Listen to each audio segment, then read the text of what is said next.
ప్రభునందు ప్రియమైన అవన స్నేహితులారా, మరి ఒకసారి మా YouTube channel Holi God prayer fellowship Vizag తరఫున దేవుని వాక్యాన్ని మీతో పంచుకోవడానికి దేవుడు నాకు అనుగ్రహించిన ఈ భాగ్యాన్ని బట్టి మొదటిగా దేవాది దేవునికి నేను అంతగానో కృతజ్ఞతాస్తుతులు చెల్లించున్నాను. ప్రతి బుధవారం ప్రియమైన అవన స్నేహితులారా, యవనస్తుడి గుడికను మా యూట్యూబ్ ఛానల్ ద్వారా మేము అప్లోడ్ చేయడం జరుగుతున్నది. ఈ యవనస్తుడి గుడిక వీక్షిస్తున్న మీ అందరికీ ఆశీర్వాదకరంగా ఉన్నదని మేము తలంచున్నాం. మీకు ఆశీర్వాదకరంగా ఉంటే కనుక మీరు వీక్షించడమే కాకుండా మీ తోటి స్నేహితులకు కూడా మా యూట్యూబ్ ఛానల్ పరిచయం చేయవలసిందిగా ప్రభువైన యేసుక్రీస్తు నామములో అందరినీ కోరుచున్నాను. తద్వారా దేవుడు మాకు ఇచ్చిన ప్రేరేపణను నడిపింపబడుతున్న మా పరిచర్యలో మీరు కూడా పాలిభాగస్తులు కావాల్సిందిగా ప్రభువైన యేసుక్రీస్తు నామములో అందరినీ కోరుచున్నాను. ప్రియమైన అవన స్నేహితులారా, మరీ దిన ఈ యవనస్తుడి గుడిలో మరి గత అనేక వారాలుగా యవనుడా నీ యవన జీవితం దేని కొరకు నీకు తెలుసా అనే అంశ సందేశంలోండి దేవుని కనుసన్నల్లో కొనసాగించబడే జీవితాలు అనే అంశ సందేశాన్ని మనం ధ్యానం చేసుకుంటూ రావడం జరుగుతున్నది. ప్రియమైన అవన స్నేహితులారా, ఎన్నో అద్భుతమైన ఆత్మీయ విషయాలు, లోతైన విషయాలు ఈ అంశ సందేశం ద్వారా మనం తెలుసుకోవడం జరిగినది. మరి ఈ వారం దాన్ని కొనసాగింపుగా మరికొన్ని విషయాలు మీకు తెలియజేయాలని ఆశపడుచున్నాను. మరి గత కొన్ని వారాలుగా విశ్వాసం గురించి మనం ధ్యానం చేసుకుంటున్నాం. అయితే ఈ వారం మరికొన్ని విషయాలు మీకు తెలియజేస్తూ ఈ అంశ సందేశంలో మనం ముందుకెళ్దాం. ప్రియమైన అవన స్నేహితులారా, దేవునికి స్తోత్రం. హల్లెలూయా హల్లెలూయా. మరి ముఖ్యంగా ప్రియమైన అవన స్నేహితులారా, విశ్వాసంతో నడిపింపబడుతున్న మా పరిచర్య కొరకు, మరి ముఖ్యంగా సంపూర్ణంగా సేవ కొరకు సిద్ధపరచబడిన మా కొరకు మీ ప్రార్థనలో జ్ఞాపకం చేసుకోవాల్సిందిగా ప్రభువైన యేసుక్రీస్తు నామములో అందరినీ కోరుచున్నాను. మరి సంపూర్ణంగా సేవ కొరకు మేము ఏర్పరచబడ్డం. ప్రియమైన దేవుని బిడ్డలారా, సేవ చేయడానికే మేము ముందుకు వెళ్తున్నాం కాబట్టి మా కొరకు మీ ప్రార్థనలో జ్ఞాపకం చేసుకోవాల్సిందిగా ప్రభువైన యేసుక్రీస్తు నామములో అందరినీ కోరుచున్నాను. ప్రియమైన అవన స్నేహితులారా, మరి దిన ఈ యవనస్తుడి గుడికను ప్రారంభ ప్రాంతం మనం ప్రారంభించుకుందాం. అందరూ కళ్ళు మూసుకొని తల్ల ఉంచుకొని ప్రార్థన నాతో పాటు ఏకీవించవలసిందిగా ప్రభువైన యేసుక్రీస్తు నామములో అందరినీ కోరుచున్నాను. ప్రార్థన చేసుకుందాం. మహిమా స్వరూపైన మా ప్రభువా, జీవాధిపతి అనేసియా, నీ ఘనమైన నామానికే మహిమ ఘనత ప్రభావించుకుంటున్నాం దేవా. ఈ దినం ఈ సమయంలో జరుగుతున్న యవనస్తుడి గుడికి మీరు దీవించండి, ఆశీర్వదించండి. పాట ద్వారా మీరే మహింపరచబడండి. వాక్యం ద్వారా వాక్యాన్ని వింటున్న ప్రతి ఒక్కరు బలపడేలా, నీలో ఇంకా స్థిరపడేలా మీరు కార్యం జరిగించండి. తెలియలేని ఎన్నో విషయాలు వాళ్ళు తెలుసుకునేటట్లు, తద్వారా అటువంటి ఆత్మీయ స్థితిగతులు వారి జీవితాల్లో కలిగి వారు ముందుకు వెళ్ళాలా మీరు కార్యం జరిగించండి. మరి ముఖ్యంగా దేవా, మీకే మొరపెడుతున్నాను దేవా, ఈ యవనస్తుడి గుడికి వీక్షిస్తున్న ప్రతి యవనస్తుని దీవించండి, ఆశీర్వదించండి. వాళ్ళని ప్రోత్సహిస్తున్న తల్లిదండ్రులందరినీ మీరు దీవించండి, ఆశీర్వదించండి. ఈ యవనస్తుడి గుడిగా ప్రారంభం నుండి ముగింపు వరకు మీరు తోడైనమని మీకే వేలాది వందనమును కృతజ్ఞతాస్తుతులు చెల్లిస్తూ యేసు పరిశుద్ధ నామములో అడిగి వేడుకొనుచున్నాం తండ్రి, ఆమేన్. దేవునికి స్తోత్రం. హల్లెలూయా హల్లెలూయా. ప్రార్థనలో నాతో పాటు ఏకీవించిన మీ అందరిని బట్టి ప్రభుకి ఎంతగానో కృతజ్ఞతాస్తుతులు చెల్లించున్నాను. మరి ఈ సమయంలో ప్రియమైన అవన స్నేహితులారా, మా తమ్ముడు బెస్లేరు వచ్చి ఒక ఆత్మీయగీతాన్ని పాడతారు. తన ఆత్మీయగీతాన్ని పాడుతున్న సమయంలో తనతో పాటు ఏకీవించి దేవుని నామాన్ని మహింపరచవలసిందిగా ప్రభువైన యేసుక్రీస్తు నామములో అందరినీ కోరుచున్నాను. దేవునికి స్తోత్రం. హల్లెలూయా.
ఘనమైనవే నీ కార్యములు నా ఎడల, స్థిరమైనవే నీ ఆలోచనలు నా యేసయ్యా.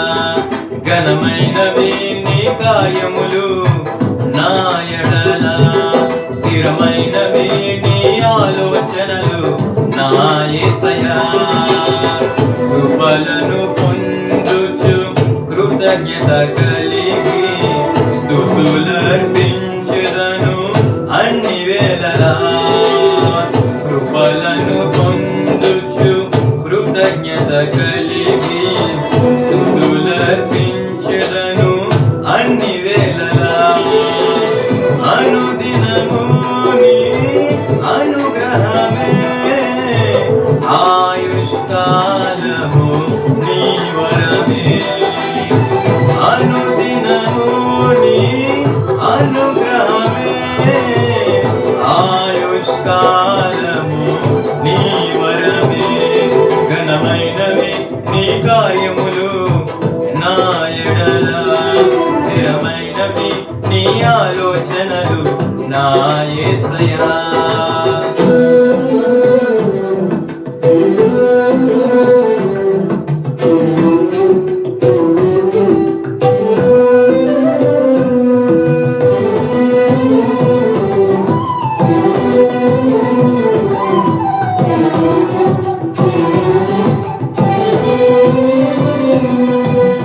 ఆపదలన్నీ తొలగే వరకు ఆత్మలో నెమ్మది కలిగే వరకు నా భారము మోసి బాసటగా నిలిచి ఆదరించితివి.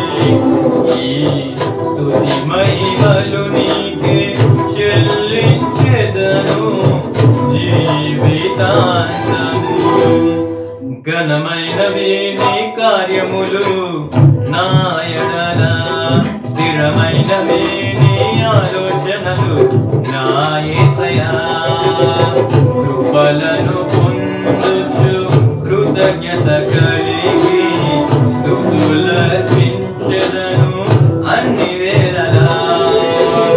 అనుదినము నీ అనుగ్రహమే ఆయుష్కాలము నీ వరమే. అనుదినము నీ అనుగ్రహమే ఆయుష్కాలము నీ వరమే. ఘనమైనవి నీ కార్యములు నా ఎడల, స్థిరమైనవి నీ ఆలోచనలు నా యేసయ్యా.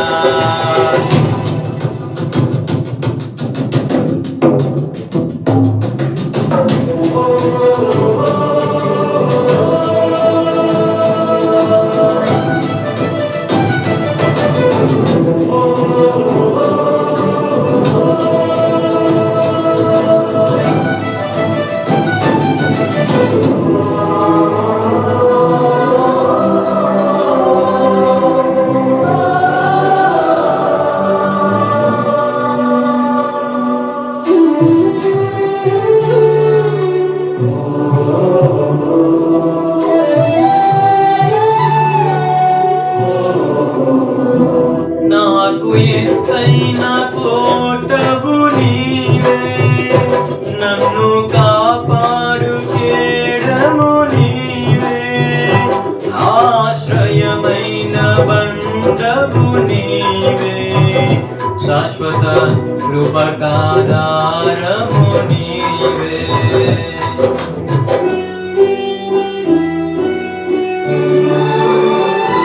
నాకు ఎత్తైన కోటవు నీవే, నన్ను కాపాడు కేడము నీవే.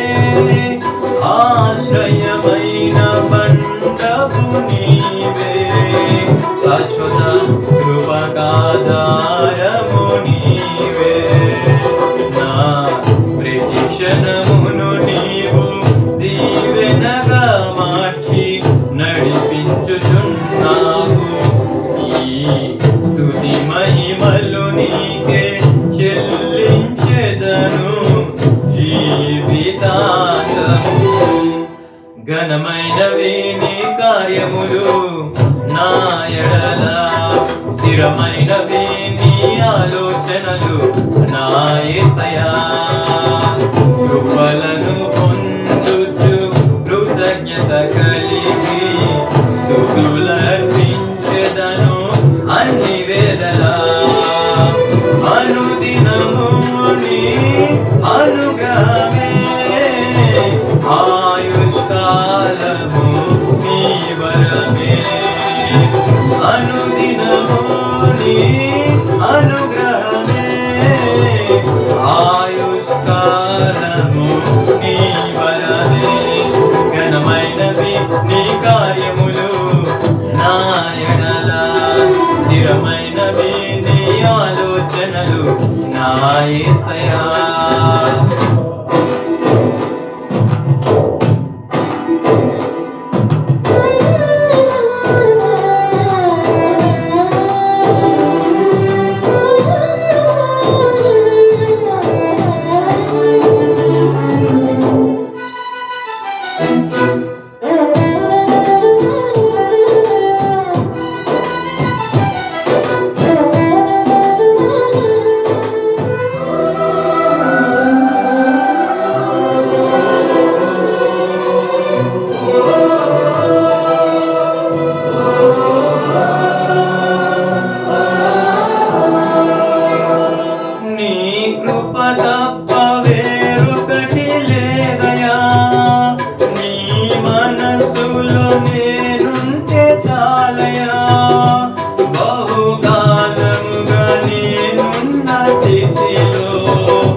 చక్కని ఆత్మీయ గీతం ద్వారా ప్రభునామాన్ని కనపరిచిన మా సహోదరుడు బెస్లేని బట్టి ప్రభుకి ఎంతగానో కృతజ్ఞతాస్తుతులు చెల్లించున్నానండి.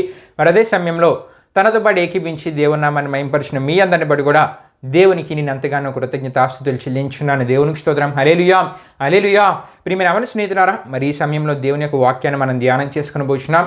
ముఖ్యమైన సమయంలోనికి మనం వచ్చాం. ప్రియమైన అవన స్నేహితులారా, మరి ముందుగానే మీకు తెలియజేసినట్లు గత అనేక వారాలుగా యవనుడా నీ యవన జీవితం దేని కొరకు నీకు తెలుసా అనే అంశ సందేశంలోండి దేవుని కనుసన్నల్లో కొనసాగించబడే జీవితాలు అనే అంశ సందేశాన్ని మనం ధ్యానం చేసుకుంటూ రావడం జరుగుతున్నది. ప్రియమైన అవన స్నేహితులారా, మరి ఎన్నో అద్భుతమైన ఆత్మీయ విషయాన్ని బైబిల్ గ్రంథంలో జరిగిన సందర్భాల నుండి మీకు తెలియజేయడం జరిగినది. మరి దేవుని కనుసన్నల్లో వారి జీవితాలు కొనసాగించిన యోసేపు, సమూయేలు ఏ విధంగా ఆశీర్వదించబడ్డారో మనం తెలుసుకోవడం జరిగినది. ప్రియమైన అవన స్నేహితులారా, యోసేపు మనుషులకు భయపడక దేవునికి భయపడుతూ దేవుని కనుసన్నల్లో తన జీవితాన్ని కొనసాగించడం ద్వారా తనది కాని దేశంలో, తనది కాని రాజ్యంలో అధికార స్థితిని యోసేపు పొందుకున్నాడని దేవునికి స్తోత్రం. హల్లెలూయా హల్లెలూయా. గొప్ప ఆశీర్వాదకరూప స్థితిని యోసేపు తన జీవితంలో పొందుకున్నాడు. అంతేకాకుండా సమూయేలు మనం చూడగలం, బాల్యం నుండి యవన కాలంలో ప్రతి సమయంలో దేవుని కనుసన్నలో తన జీవితాన్ని కొనసాగించడం ద్వారా 3 రకములైన ఆశీర్వాద స్థితిగతులు సమూయేలు తన జీవితంలో పొందుకున్నాడనే విషయాన్ని మనం తెలుసుకున్నాం. ప్రియమైన స్నేహితులారా, ఇవే కాకుండా మరి ముఖ్యంగా ఒకవేళ దేవుని కనుసన్నల్లో మన జీవితాలు కొనసాగించబడకపోతే ఎటువంటి పరిస్థితులు మనం ఎదుర్కోవాల్సి వస్తుంది. దీనా గురించి మనం తెలుసుకున్నాం. దీనా తన జీవితాన్ని దేవుని కనుసన్నల్లో కొనసాగించకపోవడం ద్వారా తన పరిస్థితి ఏ విధంగా మారిపోయింది, కుటుంబ పరిస్థితి ఏ విధంగా మారిపోయింది, ఎలా పరిస్థితులన్నీ సడన్గా మారిపోయే ఆ విషయాలన్నీ కొన్ని వారాల ముందు మనం తెలుసుకోవడం జరిగినది. ప్రియమైన స్నేహితులారా, మరి ఈ అంశ సందేశంలో భాగంగా గత కొన్ని వారాలుగా మరి యెహోషువ గురించి మనం ధ్యానం చేసుకుంటున్నాం. యెహోషువ తన జీవితాన్ని దేవుని కనుసన్నల్లో కొనసాగిస్తూ యెహోషువ కలిగి ఉన్న కొన్ని ఆత్మీయ స్థితిగతుల గురించి మనం తెలుసుకున్నాం. ప్రియమైన స్నేహితులారా, మరి గత కొన్ని వారాలుగా యెహోషువ తన జీవితంలో కలిగి ఉన్న విశ్వాసం గురించి మనం తెలుసుకుంటూ రావడం జరుగుతున్నది. ప్రియమైన స్నేహితులారా, యెహోషువ యొక్క విశ్వాసం గురించి మనం తెలుసుకుంటున్నాం. అయితే ప్రియమైన స్నేహితులారా, గత వారం ప్రియమైన స్నేహితులారా, యెహోషువ తన విశ్వాసంలో ఏవేవి కలిగి ఉన్నాడో మనం తెలుసుకోవడం జరిగినది. అంతేకాకుండా ప్రియమైన స్నేహితులారా, ఎన్ని రకములైన విశ్వాస సంబంధమైన విశ్వాస గుణలక్షణాలు యెహోషువ కలిగి ఉన్నాడు కూడా మనం తెలుసుకోవడం జరిగినది. ప్రియమైన స్నేహితులారా, మీకు మరింత క్లియర్గా అర్థం అవడానికి మరి ప్రాముఖ్యంగా కొన్ని విషయాలు ఈ సందర్భంలో మీకు తెలియజేయాలని ఆశపడుచున్నాను. గత కొన్ని వారాలుగా విశ్వాసం గురించి మనం తెలుసుకుంటున్నాం. క్రైస్తవుని జీవితంలో విశ్వాసం చాలా ప్రాముఖ్యమైనదండి. ఎందుకంటే ఒకవేళ విశ్వాసం నీలో లేదా విశ్వాసం లేకుండా నీవు భక్తి చేస్తున్నావా, దేవుని గురించి నీ జీవితంలో నీవు నేర్చుకోలేవు, ఏ విషయాలు నీవు తెలుసుకోలేవు. సరే కదా, దేవుని గురించిన విషయాలు ఏవి నీకు అర్థం కావు. నీలో విశ్వాసం ఉంటే కనుక నీవు చేసే భక్తి జీవితానికి ఒక అర్థం ఉంటుంది. అయితే ప్రియమైన స్నేహితులారా, నీవు విశ్వాసం కలిగి ఉంటే ఆయన శక్తిని చూడగలవు. ఒకవేళ నీలో విశ్వాసం లేకపోతే ఆయన శక్తిని నీవు చూడలేవు, ఆయన కార్యాలు నీ జీవితంలో నీవు పొందుకోలేవు, అనుభవించలేవు అనే విషయాల్ని గత వారం మనం తెలుసుకోవడం జరిగినది. అంతేకాకుండా విశ్వాసం దేవుని యందు కలిగి ఉంటే సరిపోదు, విశ్వాసంలో సత్యం అనేది ఉండాలి. అంటే విశ్వాసము సత్యము కలిసి ఉండాలనే విషయాన్ని కూడా గత వారం మనం తెలుసుకున్నాం. ప్రియమైన స్నేహితులారా, యెహోషువ తన యవన కాలంలో యాహ్వే లేక యెహోవా దేవుడు కోరుకునే విశ్వాసాన్ని కలిగి ఉన్నాడు. దేవుని కనుసన్నలో తన జీవితాన్ని కొనసాగించాడు. తద్వారా యెహోషువ గొప్ప ఆశీర్వాద స్థితిని తన జీవితంలో పొందుకున్నాడనే విషయాల్ని గత కొన్ని వారాలుగా మనం ధ్యానం చేసుకుంటూ రావడం జరిగినది. దేవునికి స్తోత్రం. హల్లెలూయా హల్లెలూయా. అయితే ప్రియమైన స్నేహితులారా, యెహోషువ కలిగిన విశ్వాసంలో ఇంకొక విషయాన్ని మీకు తెలియజేశాను. ప్రియమైన స్నేహితులారా, వ్యక్తిగత విశ్వాసాన్ని యెహోషువ కలిగి ఉన్నాడు. ఇతరుల విశ్వాసాల మీద యెహోషువ ఆధారపడలేదు. ఈ దినాల్లో చాలామంది క్రైస్తవ యవన సహోదరులు చేస్తున్న తప్పు ఏమిటంటే వారిలో ఉన్న విశ్వాసం గురించి వారు ఆలోచించట్లేదు, కానీ వారు ఇతరుల విశ్వాసం మీద ఆధారపడి వారి జీవితాల్లో భక్తి జీవితాన్ని కలిగి ముందుకు వెళ్తున్నారు. ఇతరుల విశ్వాసం మీద ఆధారపడి ముందుకు వెళ్తే కనుక నీ జీవితంలో ఎప్పటికీ నీవు కార్యాలను చూడలేవు. యెహోషువ గురించి మనం చూసుకుంటే కనుక యెహోషువ వ్యక్తిగత విశ్వాసాన్ని కలిగి ఉన్నాడు.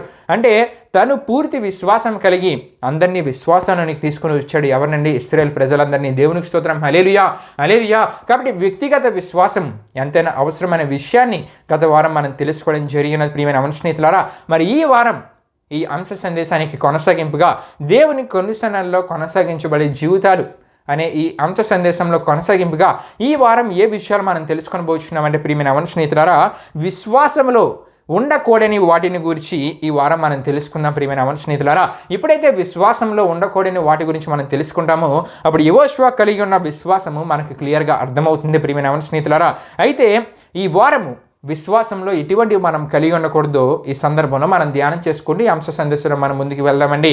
దేవుని వాక్యంలో మనం చూసుకుంటే కనుక విశ్వాసంలో కలిగి ఉండకూడనివి ఏవేవి అనే మన విషయాన్ని మనం ఆలోచిస్తే కనుక దేవుని వాక్యంలో ఇర్మియా గ్రంథము 3వ అధ్యాయం 20వ వచనంలో ఒక విషయం కనబడుతుంది. అక్కడ ఏమని రాయబడి ఉండిందంటే, అక్కడ మన ప్రియమైన స్నేహితులారా అక్కడ చూస్తే కనుక అయినను స్త్రీ తన పురుషునికి విశ్వాసఘాతకురాలగునట్లుగా ఇశ్రాయేలు వంశస్థులారా నిశ్చయముగా మీరును నాకు విశ్వాసఘాతకులైతిరి, ఇదే యెహోవా వాక్కు అని ఇర్మియా గ్రంథం 3వ అధ్యాయం 20వ వచనంలో మనం చూడగలం. దేవునికి స్తోత్రం. హల్లెలూయా, హల్లెలూయా.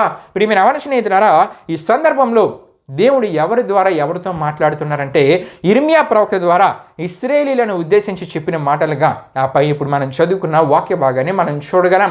అయితే ప్రియమైన స్నేహితులారా ఈ వాక్య భాగాన్ని మనకు ఒక పదం మనకు కనబడుతుంది. ప్రియమైన స్నేహితులారా ఏమిటంటే విశ్వాసఘాతకులు అనే విషయం అక్కడ మనకు కనబడుతుంది. ఇక్కడ ఇశ్రాయేల్ గురించి దేవుడు ఉద్దేశించి చెప్తున్న ఈ విశ్వాసఘాతకులు అంటే ఏంటని మనం ఆలోచించగలం. ఏంటంటే ప్రియమైన స్నేహితులారా కపటంగా దేవుని పట్ల ప్రవర్తించారనే విషయాన్ని దేవుడు ఇశ్రాయేలును ఉద్దేశించి అక్కడ మాట్లాడుతున్నట్లు అక్కడ తెలియజేస్తున్నట్లు మనం చూడగలం. అంటే ఇశ్రాయేలు దేవుని ఎడల కపటంగా ప్రవర్తించారంట. ఆ సందర్భాన్ని దేవుడు ఇర్మియా ప్రవక్త ద్వారా ఇశ్రాయేలును ఉద్దేశించి ఆ సందర్భంలో ఆ విషయాన్ని తెలియజేస్తున్నారండి. ఇశ్రాయేలీలు యెహోవా ఎడల కపట భక్తి నటన ఎక్కువగా వారిలో ఉంది. ఈ విషయాలు మనకి ఇర్మియా గ్రంథం 3వ అధ్యాయం 10 నుండి 12. అంతేకాకుండా ఇర్మియా గ్రంథం 3వ అధ్యాయం పూర్తిగా చదివితే కనుక మనకి ఈ విషయాలు క్లియర్గా అర్థమవుతాయండి. అయితే ప్రియమైన స్నేహితులారా ఇశ్రాయేలీలు ఈ సందర్భ విషయానికి అంటే ఇక్కడ ఈ సందర్భానికి వచ్చేసరికి వారి జీవితాలు ఎంత దౌర్భాగ్యకరమైన స్థితిలో ఉన్నాయంటే ప్రియమైన స్నేహితులారా వారిని విమోచించిన దేవుణ్ణి వారు మర్చిపోయారు. అంటే వారిలో నటన కపటము అనేది ఉంది. అంతేకాకుండా వారిని విమోచించిన దేవుణ్ణి వారు మర్చిపోయారు. అంతేకాకుండా ప్రియమైన స్నేహితులారా ఆయన వారి ఎదుట వారి మధ్య చేసిన కార్యాలని వారు మర్చిపోయారు. నిజమే, దేవుని మర్చిపోయారు.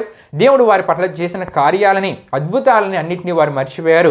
అంతేకాకుండా ఆయన స్థానాన్ని సందర్భంలో ఏం చేస్తున్నారంటే ఇతర దేవతలకు ఇశ్రాయేలు ఇస్తున్నారంటే ప్రియమైన స్నేహితులారా ఎంత దౌర్భాగ్యకరమైన పరిస్థితి అండి. అంతేకాకుండా ఆయన మహిమను ఇతర విశ్వాసాలకు చెందిన వాటికి ఇశ్రాయేలు ఇస్తున్నారు. ప్రియమైన స్నేహితులారా ఈ విషయాలన్నీ మనకి ఇర్మియా ద్వారా దేవుడు ఇశ్రాయేలును ఉద్దేశించి చెప్పిన మాటల్లో మనకు కనబడుతున్నాయి.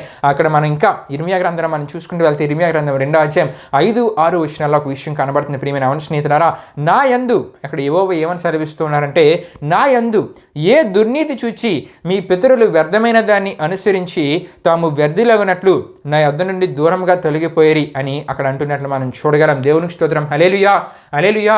ప్రియమైన స్నేహితులారా ఇక్కడ మనం చూడగలం ఇది ఒక విశ్వాసఘాతకమైన స్థితి అండి. దేవుడు ఏమంటూ ఉన్నారంటే మనం చూడగలం నా యందు ఏ దుర్నీతి చూచి మీ పితరులు వ్యర్థమైన దాన్ని అనుసరించి తాము వ్యర్థులగునట్లు నా యొద్ద నుండి దూరంగా తొలగిపోయారని ఆవేదనతో దేవుడు అక్కడ మాట్లాడుతున్నారు. ప్రియమైన స్నేహితులారా ఇక్కడ ఇశ్రాయేలీలో ఉన్న విశ్వాసఘాతక స్థితి ఇక్కడ మనకు కనబడుతుంది. కృతజ్ఞత లేని స్థితి, దేవుడు వారి పట్ల చేసిన కార్యాలకి కృతజ్ఞత లేని స్థితి ఇశ్రాయేల్లో అక్కడ కనబడుతుంది. అంతేకాకుండా ప్రియమైన స్నేహితులారా దేవునికి ద్రోహం చేసే స్థితి ఇశ్రాయేల్ సందర్భంలో మనం చూడగలం. ఈ విశ్వాసఘాతకమైన స్థితి అంటే ఇప్పటి వరకు చెప్పుకున్నాం ప్రియమైన స్నేహితులారా ఎన్నో విషయాలు.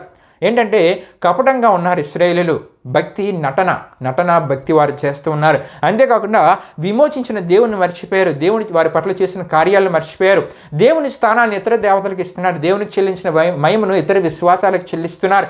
అంతేకాకుండా ఇశ్రాయేలు ఇంకెంత దారుణంగా మారిపోయారంటే ఇంకెంత దౌర్భాగ్య స్థితికి దిగజారిపోయారు అంటే ప్రియమైన స్నేహితులారా కృతజ్ఞత వారిలో లేదు, కృతజ్ఞత లేని వారిగా మారిపోయారు. దేవుడు వారి జీవితంలో అద్భుత కార్యాలు చేసినప్పుడు అవన్నీ మరిచి దేవునికి ద్రోహం చేసే స్థితికి వారు దిగజారిపోయారు. ప్రియమైన స్నేహితులారా దేవునికి స్తోత్రం. హల్లెలూయా, హల్లెలూయా. ఇది విశ్వాసఘాతక స్థితి అండి. ఇక్కడ మనం క్లియర్గా తెలుసుకోగలం విశ్వాసఘాతక స్థితి అంటే అవిశ్వాసులుగా వారు మారిపోయారు. ప్రియమైన స్నేహితులారా దేవునికి స్తోత్రం. హల్లెలూయా, హల్లెలూయా.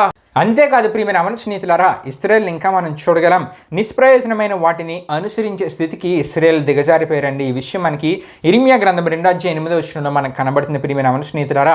అంతేకాకుండా ఇంకా మనం చూసుకుంటే ఇర్మియా గ్రంథం 2వ అధ్యాయం 13వ వచనంలో జీవజలముల ఊట అయిన దేవుని విడిచారు, నీళ్లు నిలవని తొట్ల లాంటి వాటిని విశ్వసించారంట. ఎవరండి? ఇశ్రాయేలీలు యూదావారని అక్కడ మనకు కనబడుతుంది ప్రియమైన అవును స్నేహితులారా. అంటే జీవజలముల ఓటైన దేవుని వారు విడిచిపెట్టారు.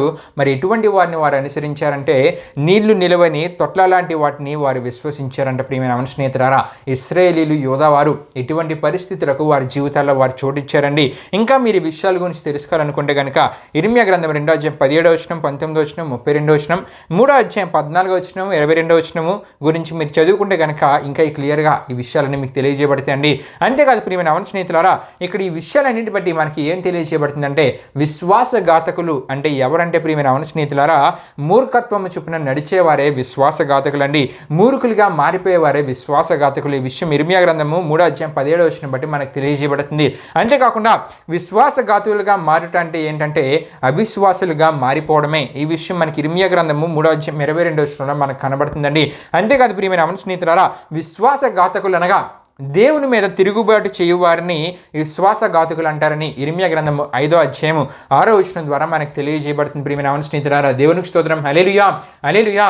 అయితే ఈ విశ్వాసఘాతకుల్లో మహావిశ్వాసఘాతకులు కూడా ఉంటారంటే ప్రియమైన అవును స్నేహితులారా. ఈ విషయాలు మనకి ఇర్మియా గ్రంథం 12వ అధ్యాయం 1వ వచనంలో, యెహెజ్కేలు గ్రంథం 15వ అధ్యాయం 8వ వచనంలో, జెఫన్యా గ్రంథం 3వ అధ్యాయం 4వ వచనంలో, ఇర్మియా గ్రంథం 8వ అధ్యాయం 5వ వచనంలో, యెహెజ్కేలు గ్రంథం 39వ అధ్యాయం 23వ వచనంలోను, హోషేయ గ్రంథము 5వ అధ్యాయం 7వ వచనంలోను, 6వ అధ్యాయం 7వ వచనంలోను, మలాకి 2వ అధ్యాయం 15వ వచనము, 16వ వచనంలో ఈ విషయాలు మహావిశ్వాసఘాతకులు అనే విషయాలు మనకు కనబడుతుంటాయి ప్రియమైన అవును స్నేహితులారా. అయితే ఇప్పటివరకు ఇశ్రాయేలు గురించి మనం తెలుసుకున్నాం.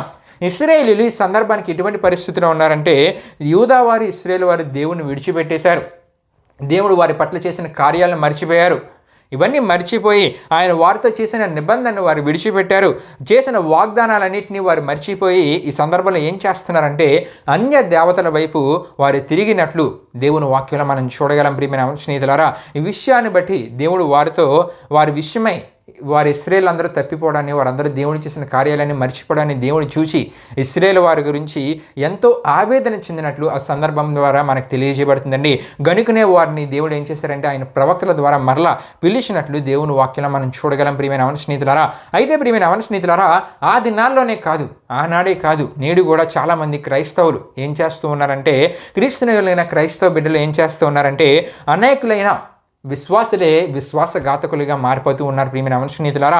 విశ్వాసఘాతకులు అంటే ఇప్పటి వరకు చెప్పిన విషయాలు బట్టి మీకు అర్థమైందని నేను అనుకుంటూ ఉన్నాను. క్రైస్తవుల్లోనే చాలామంది విశ్వాసఘాతకులు అయిపోయారంటే వారిలో ఎటువంటి పరిస్థితులు వస్తాయంటే మనం చూడగలం. కపటంగా ప్రవర్తించే వారుగా చాలామంది మారిపోయారండి. అంతేకాకుండా ప్రియమైన అవును స్నేహితులారా, దేవునికి ద్రోహం చేసేవారుగా, పాపం చేసి దేవునికి ద్రోహం చేసేవారుగా చాలామంది మారిపోయారు. అంతేకాకుండా కృతజ్ఞత ఈనులుగా చాలామంది మారిపోయారు. దేవుని మీద తిరుగుబాటు చేసేవారుగా చాలామంది దినాల్లో క్రైస్తవ యవన బిడ్డలు మారిపోయారండి. అంతేకాకుండా భక్తిలో నటన తప్ప ఖచ్చితమైన భక్తి, ఖచ్చితమైన నిజమైన ఆత్మీయ స్థితి వారి జీవితాల్లో లేని పరిస్థితుల్లో చాలామంది యవన బిడ్డలు దినాల్లో మనకు కనబడుతూ ఉన్నారు. మూర్ఖత కలిగిన వారిగా చాలామంది యవన బిడ్డలు, క్రైస్తవ యవన బిడ్డలు మారిపోయారండి. అవిశ్వాసులుగా మారిపోయారు. చెప్పనసఖ్యము కానంత కృతజ్ఞత ఈనులుగా, విశ్వాసఘాతకులుగా చాలామంది మారిపోయిన వారి దినాల్లో మనం చూస్తున్నాం. ప్రియమైన అవును స్నేహితులారా, విశ్వాసఘాతకులు అంటే ఈ విషయాలు బట్టి మీకు అర్థమైంది నేను తలంచున్నానండి. విశ్వాసంలో ఉండకూడనివన్నీ ఇక్కడ వరకు ఇప్పటి వరకు చెప్పుకునే విషయాల్లో మనం తెలుసుకున్నాం. ఇప్పుడు చెప్పిన ప్రతి విషయము విశ్వాసంలో ఉండకూడనిదండి. ఏంటంటే కపటం అనేది మనలో ఉండకూడదు, కపటంగా ప్రవర్తించడం అనేది ఉండకూడదు. అంతేకాకుండా దేవునికి ద్రోహం చేసే పరిస్థితులకు మన జీవితాల్లో చోటు ఇవ్వకూడదు. కృతజ్ఞత ఈనులుగా మనం మారిపోకూడదు. భక్తిలో నటించే జీవితంలో మనం ఉండకూడదు. ప్రియమైన అవును స్నేహితులారా, మూర్ఖత కలిగిన వారిగా, అంతేకాకుండా అవిశ్వాసులుగా మారిపోకూడదు అనే విషయాలు మనం తెలుసుకున్నామంటే విశ్వాసఘాతకులు అంటే ఇటువంటి పరిస్థితులకు వారి జీవితాల్లో చోటిచ్చిన వారే విశ్వాసఘాతకులు. ప్రియమైన అవును స్నేహితులారా, ఇటువంటి పరిస్థితులకు మన జీవితాల్లో చోటేయకూడదని చెప్పి ఈ అంశ సందేశం ద్వారా మీకు తెలియజేయడం జరుగుతున్నదండి. దేవునికి స్తోత్రం. హల్లెలూయా, హల్లెలూయా. అయితే ప్రియమైన అవును స్నేహితులారా, ఈ దినాల్లో చాలామంది క్రైస్తవ యవన బిడ్డలు మనం చూస్తున్నాం. విశ్వాసఘాతకులుగా మారిపోయిన వారిని వారి జీవితాల్లో ముందు దేవుడికి వారి జీవితాల్లో చోటిచ్చి మంచి భక్తి జీవితాన్ని కలిగి జీవిస్తూ ఉంటారు. దేవుని సన్నిధికి వస్తారు. ప్రియమైన అవును స్నేహితులారా, వాక్యం వింటారు, విశ్వాసంలో బలంగా ఎదుగుతూ ఉంటారు, మంచి ఆత్మీయతలోనికి వస్తారు. మంచి ఆత్మీయతలోనికి వచ్చిన తర్వాత కొన్ని దినాల తర్వాత దేవుళ్ళని ఇంకా స్థిరంగా స్థిరపడిపోవాలని చెప్పి బాప్టిజం తీసుకోవడానికి కూడా ముందుకు వచ్చి తద్వారా క్రీస్తుని దేవునిగా వారు అంగీకరించి స్వీకరించి మంచి స్థితిలోనికి నడిపించబడి క్రీస్తులో స్థిరపరచబడే స్థితిలో ఎదుగుతూ ఇక క్రీస్తు కొరకు బ్రతికే ఆత్మీయత కలిగి ఉండే స్థితి కొరకు ముందుకు సాగిపోతున్న పరిస్థితుల్లో అటువంటి సందర్భంలో ఏం జరుగుతుందంటే ఇటువంటి మంచి ఆత్మీయ జీవితాన్ని అప్పటి వరకు కలిగి ఉంటారు. సడన్గా యవనంలో ఉన్నారు కాబట్టి కొన్ని స్నేహాలు వారి జీవితంలో ఏర్పడతాయి. ఆత్మీయ స్నేహాలు, లోక స్నేహాలు, ఆత్మీయ స్నేహాలు. ఈ స్నేహాల ప్రారంభంలో వారు ఏమంటూ ఉంటారంటే భక్తిలో ఎదగడానికని, అంతేకాకుండా ప్రియమైన స్నేహితులారా దేవుని విషయాలు లోతుగా తెలుసుకోవడానికని చెప్పి అనేకులకు వారు చెప్తూ ఉంటారు. ఈ లోక స్నేహాలు అంటే ఎలా ఉంటాయంటే అనేకులకు క్రీస్తు విశ్వాసంలోనికి మీరు నడిపిద్దాం అనుకుంటున్నారని చెప్పి వారు లోక స్నేహాలకి వారి జీవితాల్లో జోడిస్తూ ఉంటారు. ఇవి కాలక్రమేణా ఏ విధంగా మారిపోతూ ఉంటాయంటే ప్రేమలుగా మారిపోయి చివరికి పెళ్ళిళ్ళ వరకు వెళ్ళిపోతాయి. ఇక ఆ సందర్భం నుండి ముందు ఎంతగానో దేవునిలో స్థిరపడిన వారు, దేవునిలో బలంగా ఉందామని ఇంక జీవితం దేవుని కొరకే అనుకున్న వారందరూ అవిశ్వాసంలోనికి ఇంక పూర్తిగా వెళ్ళిపోయి విశ్వాసఘాతకులుగా వారు మారిపోతూ ఉంటారు. ప్రియమైన స్నేహితులారా, అంటే ఇంకా వారి జీవితంలో విశ్వాసానికి చోటు ఉండదు. ఎందుకంటే వారు నమ్మిన వారు ఎవరినైతే ప్రేమించారో, వారు ఎవరినైతే ఇష్టపడ్డారో వారు అవిశ్వాసులు కాబట్టి వీరిని కూడా అవిశ్వాసులుగా మార్చివేసేస్తారు. విశ్వాసఘాతకులుగా వీరిని కూడా మార్చివేస్తారు. ఇప్పుడు వీరి పరిస్థితి ఏ విధంగా మారిపోతుందంటే వారి జీవితాల్లో భక్తి అనేది ఉండదు, ఆత్మీయత అనేది ఉండదు, దేవుని సన్నిధికి రావడం అనేది ఉండదు, దేవుని వాక్యాన్ని చదివే అలవాటు అనేది ఇంకా వారు విడిచిపెడతారు. ఇంకా పూర్తిగా వారి మైండ్ సెట్ ఏ విధంగా మారిపోతుందంటే విలువైన బట్టలు కొనుక్కోవాలి, మంచి ధనాన్ని సంపాదించాలి, ఖరీదైన వస్తువులను కొనుక్కోవాలి. అంతేకాకుండా వారు ఇంకా ఎటువంటి వాటి గురించి ఆలోచిస్తూ ఉంటారంటే బంగారాన్ని సంపాదించుకోవాలి, మంచి కార్లు కొనుక్కోవాలి, అపార్ట్మెంట్లు కొనుక్కోవాలి. ఇంకా వారి మైండ్ సెట్ అంతా మారిపోతుంది. విశ్వాసం అనేది వారిలో ఉండదు. కానీ ఇప్పుడు అంతా వారి ముందుండేది ఏంటంటే ఇవి కొనుక్కోవాలి, అవి కొనుక్కోవాలి, మంచి వేవౌట్ సంపాదించుకోవాలని ఆలోచనలోనికి వెళ్ళిపోతారు తప్ప దేవునికి వారి జీవితంలో చోటేరండి. ఇటువంటి వారు దేవుని సన్నిధిలో కనబడరు. కానీ మరి ఎక్కడ కనబడుతూ ఉంటారంటే ఉన్నతమైన పార్టీల్లోనూ, అంతేకాకుండా ఫంక్షన్లోనూ, ఇక లోక సంబంధమైన ఈ ఈవెంట్స్ ఎక్కడెక్కడ జరుగుతూ ఉంటాయో ఆ ప్రదేశాల్లో, ఆ ఫంక్షన్లో వీరు కనబడుతూ ఉంటారు. అయితే దేవుని సన్నిధికి రారండి. దేవుని సన్నిధికి వారి జీవితాల్లో చోటేరు. ఇంకా పూర్తిగా విశ్వాసఘాతకులుగా పూర్తిగా మారిపోతుంటారు. ప్రియమైన స్నేహితులారా, పూర్తిగా మారిపోయి ఇంకా దేవునికి వారి జీవితాల్లో చోటేరు. ఇంకెప్పుడైతే ఇటువంటి అవిశ్వాసంలోనికి విశ్వాసఘాతకులుగా మారిపోయారో ఇంకా వారు దేవుని సన్నిధికి ఏమొస్తారండి? దేవుని మాటలు ఏమంటారు? దేవుని సన్నిధికి వచ్చే అలవాటును వాళ్ళు ఎలా చేసుకోగలరు? ఆత్మీయ మాటలు, హెచ్చరిక మాటలు చెప్పే స్థలాలకు వారు ఎలా రాగలరు? రాలేరు. ప్రియమైన స్నేహితులారా, ఇంకా వారిలో విశ్వాసఘాతకులుగా వారు ఉండిపోతూ ఉంటారు. వారి జీవితంలో విశ్వాసానికి వారు చోటేరు. అయితే ప్రియమైన స్నేహితులారా, ఒకవేళ మరలా ఖచ్చితమైన భక్తి జీవితాన్ని వారు కలిగి జీవిస్తున్నారంటే దేవుని ద్వారా ఏదో ఒక దెబ్బ వారు తిన్నారని మనం అర్థం చేసుకోగలం. తద్వారా మరలా వారిలో మారుమనస్సు అనేది కలిగి మరలా దేవుని యందు విశ్వాసానికి వచ్చి ఇంకా ఖచ్చితమైన భక్తి జీవితాన్ని చేయాలనుకొని దేవునిలోనికి వస్తారండి కొంతమంది. అయితే కొంతమంది మాత్రము అటువంటి పరిస్థితులు వారి జీవితాల్లో ఎదురైనా వారు కొన్ని దినాలు బాగానే ఉంటుంది, సంతోషంగా అన్ని గడిచిపోదని అనుకుంటారు. కానీ కొన్ని దినాల తర్వాత క్రమక్రమంగా వారి జీవిత పరిస్థితుల మార్పులు, వారి జీవితంలో వారికి ఎదురయ్యే సమస్యలు, ఇవన్నీ వారి జీవితాల్లో ఎదురవుతున్నప్పుడు కూడా నిజమే నేను దేవుణ్ణి విడిచిపెట్టానే, దేవుని యందు విశ్వాసం లేదే, తద్వారానే ఇటువంటి పరిస్థితులు నా జీవితంలో కలుగుతున్నాయనే ఆలోచనకు చోటేయక ఇంకా వారి జీవితాల్లో అదే అవిశ్వాసంలో నుండి ముందుకు వెళ్ళిపోయారా వారిని విశ్వాసఘాతకులు అంటారు. ప్రియమైన స్నేహితులారా, ఆ సందర్భంలో మరలా ఖచ్చితమైన భక్తి జీవితాన్ని కలిగి దేవుని దగ్గరికి రాగలిగితే దేవుడు నీ పట్ల మరలా అద్భుత కార్యాలు చేస్తారు. నువ్వు చేసిన తప్పులన్నింటినీ క్షమించి నీకు మరలా నూతన జీవితాన్ని, కొత్త జీవితాన్ని దేవుడు దయచేసి గొప్ప ఆశీర్వాదాలు నీ జీవితంలో దయచేస్తారు. ఒకవేళ అటువంటి శోధనకరమైన పరిస్థితి నీ జీవితంలో ఎదురైనప్పుడు కూడా ఇంకా అవిశ్వాసంలోనే నువ్వు ముందుకు వెళ్తున్నావా, నీవు విశ్వాసఘాతకులని వీరిని అంటారు. ప్రియమైన స్నేహితులారా, అయితే ఈ సందర్భంలో మరికొన్ని విషయాలు తెలుసుకుని అంశ సందేశాన్ని మనం ముందుకు వెళ్దామండి. దేవునికి స్తోత్రం. హల్లెలూయా, హల్లెలూయా. ప్రియమైన స్నేహితులారా, ఒకవేళ విశ్వాసఘాతకులుగానే ఉండిపోతే కనుక ఎటువంటి పరిస్థితులు ఎదుర్కొనవలసి వస్తుందో ఈ సందర్భంలో దేవుని వాక్యాలను మీకు తెలియజేయాలని ఆశపడుచున్నాను. ప్రియమైన స్నేహితులారా, దేవుని వాక్యంలో మనం చూసుకుంటే సామెతల గ్రంథం 13:15 మనం చూడగలం.